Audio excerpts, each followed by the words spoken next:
Once the software is installed, we will open our application of Microsoft Excel.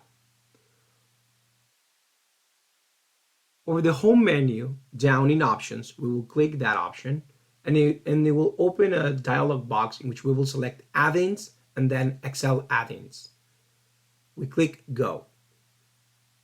It will open a pop-up window from which we will select the button of browse. We'll go to the directory in which Qualitools was installed, which is C Qualitools, Qualitools 3.0. And then you will find the file qualitools_3.xlam. We click in OK.